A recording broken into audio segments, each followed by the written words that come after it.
बर भावे ई मिथिला धाम हमरा यौ मीता। बर भावे ई मिथिला धाम हमरा यौ मीता। भोरे भोर सुनाबे सुगा यो,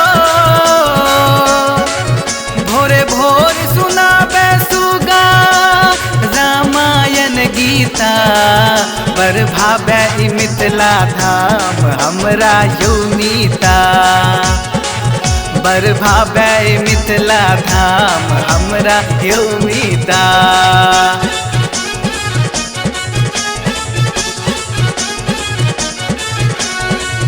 अपने सुन रहे छी MM प्रोडक्शनक प्रस्तुति।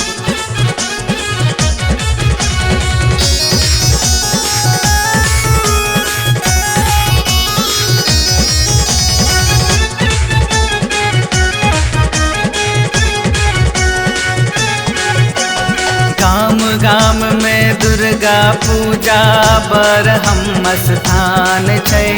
बागमती गंडक जीवछ आ कोसी कमला बलान छै यो, कोसी कमला बलान छै।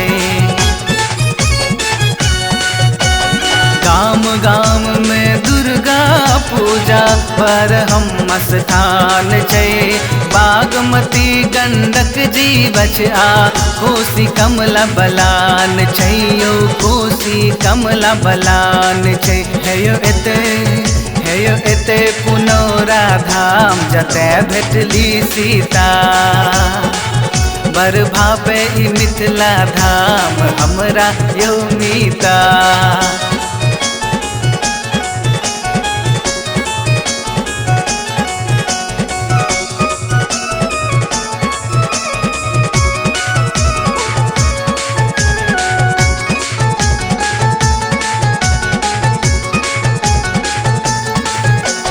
डेग डेग पर पोखर झाँखर आतली चिलताम छै।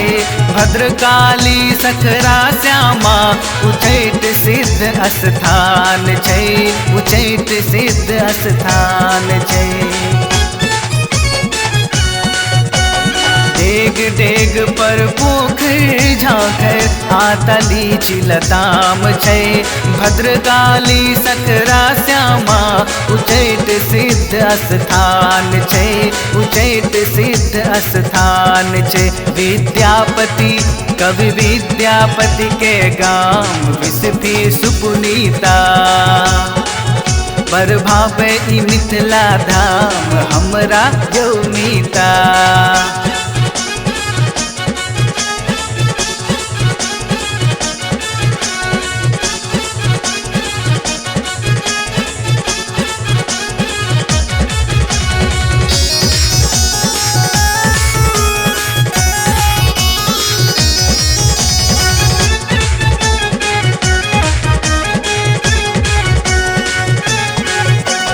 एते अरिपन एते पुरहर शीश कहू अंकित कोमहर।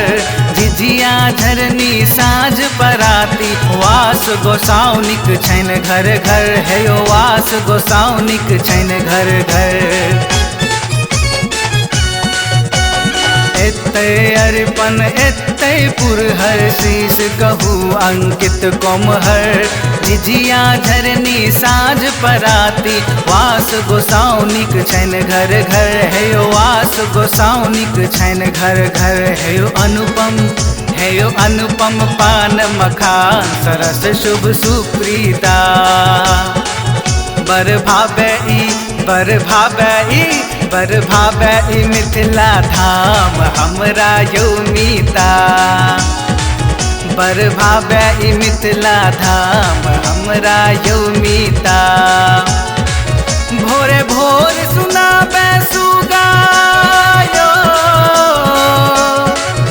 भोरे भोर सुनाबे सुगा रामायण गीता।